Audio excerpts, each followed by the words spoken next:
parlant des Banyamulenge, mais j'élargis même à tous les Tutsis congolais que ce sont nos compatriotes. Il y a des Banyamulenge qui sont morts pour cette République et sous le drapeau. Donc, j'en ai assez de ce discours. Cette conférence de presse sera diffusée dès demain. Le président de la République face à la presse. En attendant, continuons parlant de questions d'actualité avec un invité, Monsieur Tony Rafiki, acteur politique et ressortissant du Nord Kivu. Bonjour Monsieur Tony Rafiki. Bonjour Monsieur Raphaël. Alors vous avez suivi l'extrait de la sortie médiatique du président de la République. Quel est votre aperçu par rapport à la sortie médiatique du président de la République? Effectivement, le président vient de balayer une question capitale. Je sais que c'est une question sensible par rapport aux Congolais Tutsis, c'est-à-dire les Banyamulenge et d'autres Tutsis qui vivent au Congo. Le Rwanda a longtemps utilisé ces prétextes pour dire qu'il y a une communauté marginalisée, pour venir attaquer le Congo et piller le minerai. Le Rwanda n'a jamais défendu les causes de Congolais Tutsis. Le Rwanda utilise cette communauté comme un torchon. Après qu'il a utilisé ce torchon, il le met à côté pour ses intérêts. Alors, le président, effectivement, Félix Tshisekedi, étant bien informé, il a effectivement encore une fois souligné que le Banyamulenge sont des Congolais et que le Rwanda doit stopper, utiliser cette communauté pour dire qu'il a dernièrement, quand Kagame est sorti dans le média sur CNN, il a dit « Oh, j'ai une compassion pour le Banyamulenge, pour les Tutsis congolais ». Kagame n'a pas de compassion pour les Tutsis congolais. Par contre, il les utilise depuis 1996, d'ailleurs 1994. Il les utilise pour avoir ses intérêts et les intérêts du Rwanda. Et effectivement, je vais me joindre à cette sortie médiatique du chef de l'État pour dire que mes frères de Banyamulenge et les Tutsis congolais, tout ce monde, toute la communauté, quitter le jeu et cette piège de Kagame. Pourquoi? Parce que, souvenez-vous bien, si je ne me trompe pas de date, en 2013, Kagame avait fait le massacre de Banyamulenge à Kigali. Souvenez-vous très bien, c'est lui-même, Kagame, qui dit que les Banyamulenge sont les moins intelligents. Vous le connaissez bien, vous connaissez bien que au Rwanda, on ne vous considère pas. Je vais vous choquer aujourd'hui. Au Rwanda, on considère les Congolais de père et de mère avec respect plus que ces Banyamulenge. Pourquoi? Parce que il sait qu'il doit les utiliser et les mettre à côté.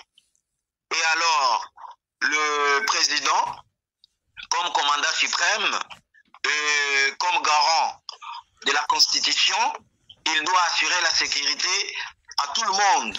C'est pourquoi, dans la sortie médiatique qu'il vient de faire aujourd'hui... Monsieur Rafiki, au regard de cette question qui suscite beaucoup d'attention et de sensibilité, est-ce que le moment est bien choisi? D'abord à l'interne. Merci. Alors, nous devons choisir quelles concessions nous devons faire. Est-ce que nous sommes prêts à balkaniser le Congo? Est-ce que nous sommes prêts à accepter la balkanisation? Il y a deux éléments que moi, en tant qu'acteur politique, bien formé en sciences politiques, je soutiens fort. Il y a deux éléments. Le premier élément, au lieu de couper le Congo et perdre une partie de l'Est, alors nous acceptons que les Banyamulenge sont de Congolais, nous vivons ensemble avec eux et nous n'avons pas de problème avec eux. Deuxième élément que nous devons concéder, c'est refuser les Français comme langue principale officielle du Congo. Aussi longtemps que nous sommes en train de communiquer en français et que nos messages, seulement les Français qui sont nos ennemis, entendent, je vous dis, nous allons balkaniser ce pays.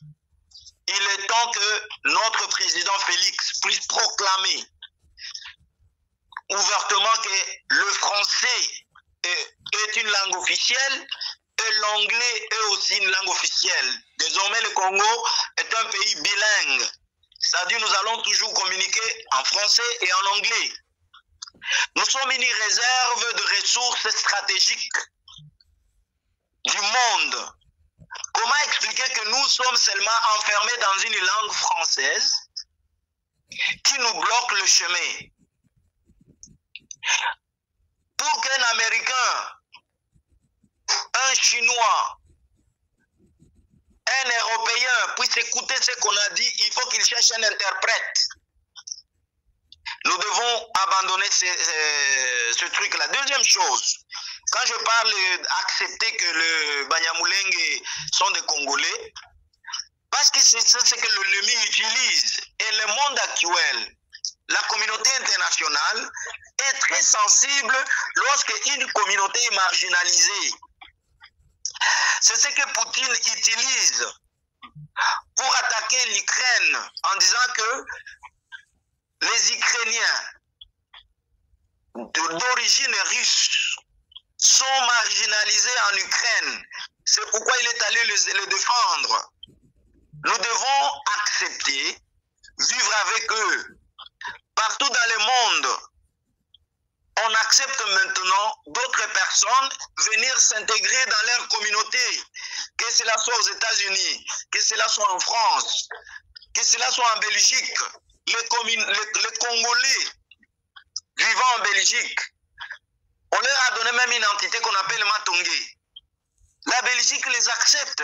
Le jour où la Belgique va le marginaliser... L'entité de Matongé, c'est pas, ils n'ont pas concédé, mais tout simplement, ils habitent et ils font le commerce. C'est comme... c'est un millier des Africains.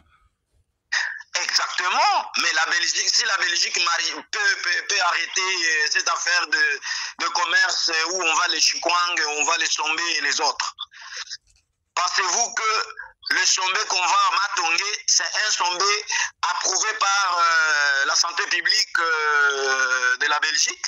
Mais la Belgique sait, il laisse faire pour intégrer. Et d'ailleurs, donc c'est une question culturelle. La culture congolaise, voilà, une question culturelle. En Belgique. Voilà. Alors, est-ce que, en vous entendre parler, j'ai comme l'impression, vous dites que le président de la République a coupé l'herbe plutôt du pied de Paul Kagame. En vous entendant parler, j'ai comme l'impression que le président de la République a coupé l'herbe du pied de Paul Kagame. Mais comment faire pour contrer les leaders de certaines communautés qui veulent stigmatiser aussi, utiliser une forme de discours pour accompagner l'ennemi? Effectivement, monsieur le journaliste Raphaël, vous venez de toucher le point. Le président vient de fermer les robinets de monsieur Kagame. Le président Félix Tshisekedi. Le robinet de Kagame, il a un document qu'il circule avec partout où il va. Voici au Congo, on est en train de marginaliser la communauté Tutsi parce qu'il ressemble au Rwandais. Partout où il passe. C'est ça le marché de Kagame. Le président étant bien informé de la cause de cette guerre, il vient de fermer les robinets. Vous voyez? Il vient de proclamer ouvertement que les Banyamulenge sont des Congolais. Point final. Et alors, un Munyamulenge qui va collaborer avec le Rwanda, il sera puni selon la constitution congolaise. Il sera puni. Vous comprenez, mon frère? Raphaël, vous voyagez partout au monde actuellement. Parfois, vous allez au Canada, vous allez aux États-Unis, vous allez en France. Quand vous arrivez en France, même si vous êtes Congolais, vous obéissez les lois et les ordres de la France, n'est-ce pas? Les Banyamulenge qui sont au Congo doivent respecter la loi congolaise. C'est à nous maintenant d'imposer les lois de notre pays. Quand il y a un Banyamulenge qui veut collaborer avec le Rwanda, tout de suite, il le punit selon la loi. Cela n'est pas seulement pour un Banyamulenge, mais même un Congolais, tout le monde. Alors, c'est là qui critique, je comprends. C'est-à-dire d'autres ethnies ou d'autres tribus, voilà. Oui, exactement. Toute ethnie confondue, tout le monde qui est contre la loi ou qui collabore avec le Rwanda, il est puni par la loi. Mais quand je dis collaborer avec le Rwanda pour trahir le Congo, parce que le Rwanda va rester le Rwanda là où il est, nous n'allons pas enlever le Rwanda là où il est, à moins qu'il devienne une province de la République démocratique du Congo. Rien n'est impossible. Alors, parlons de la question des sanctions. Les sanctions viennent de tomber. Sanctions contre James Kabarebe, ministre de la Défense, et le porte-parole de Alliance Fleuve Congo. Est-ce que ces sanctions sont suffisantes? Ils sanctionnent par contre des individus en lieu et place de sanctionner l'État rwandais. Merci pour cette question. Effectivement, je vais d'abord expliquer c'est quoi les sanctions internationales. Lorsqu'un individu est sanctionné au niveau international, c'est-à-dire qu'il a brisé ou il est allé à l'encontre des lois internationales, alors on informe la communauté internationale que cet individu est déjà sanctionné. Tous les aéroports, toutes les frontières, cet individu ne peut pas le traverser parce qu'il est sanctionné. Alors, si nous parlons de Kabarebe qui a, je dirais actuellement à peu près 65 ans d'âge, il est sanctionné. Nous acclamons cet acte. Pourquoi? Parce que à son âge, il vient d'entrer ou bientôt il va entrer à la retraite. Kabarebe aura besoin d'aller se faire soigner. Kabarebe aura besoin d'aller en vacances. Kabarebe aura besoin de voyager. Et là, il ne peut pas voyager. Pour ceux-là qui sont informés, c'est l'individu. Cet individu-là ne peut pas voyager. Mais quel impact en fait? Qui sont informés, quel est l'impact? L'impact est que c'est pas l'État, c'est pas le président de la République, c'est un ministre. Comme on peut changer aussi le ministre. On peut changer. Un ministre de la Défense. On peut remplacer un ministre. Effectivement, mais un ministre de la Défense nationale qui est sanctionné, c'est le président qui est sanctionné directement. Pourquoi? Je vais vous expliquer. En sciences politiques, pour des pays développés, des pays organisés, le ministre de Défense sont des ministres qui signent les accords de servir le pays jusqu'à leur dernier jour sur cette terre. Même s'il est à la retraite, il reste agent de l'État en train de servir son pays. Comment est-ce qu'il serve le pays? Il serve le pays dans des lobbying. C'est son temps maintenant de voyager, aller négocier les contrats des armes. C'est son temps de voyager, aller faire le lobbying pour son pays, aller rencontrer les lobbying d'autres pays. C'est son temps d'aller représenter le président là où le président ne peut pas aller. C'est son temps d'aller défendre son pays, raconter l'histoire de son pays. C'est son temps il devient conseiller principal du président. Vous voyez? Donc c'est là, ces sanctions visées contre Kabarebe sont des sanctions qui visent indirectement le président Paul Kagame. Kabarebe a 3 passeports. Il a le passeport diplomatique, rwandais, il a le passeport personnel et il a un autre passeport que je n'ai pas eu le temps d'aller fouiner sur ses affaires, mais il a 3 passeports. Les 3 passeports sont catégoriquement suspendus. Vous voyez? Il peut voyager dans son pays, il peut voyager dans des pays qui collaborent avec le Rwanda, mais ces pays aussi, ils vont l'accepter à leur péril. Alors, qu'est-ce que James Kabarebe représente pour le régime de Paul Kagame? Parce que James Kabarebe, pour une petite histoire, il fut chef d'état-major général en République démocratique du Congo à l'époque de Mosé Laurent Désiré Kabila. Merci beaucoup. Alors, messieurs les journalistes, vous touchez toujours le point sensible, mais nous sommes obligés de donner les informations. Le Rwanda n'est pas dirigé ou géré comme la République démocratique du Congo ou d'autres pays en démocratie. Le Rwanda est dirigé par une poignée de personnes. Je vais vous choquer. À part James Kabarebe et le ministre des Communications du Rwanda, est-ce que vous connaissez le ministre rwandais? Est-ce que vous connaissez les autorités rwandaises? Non. Le Rwanda est dirigé par Paul Kagame.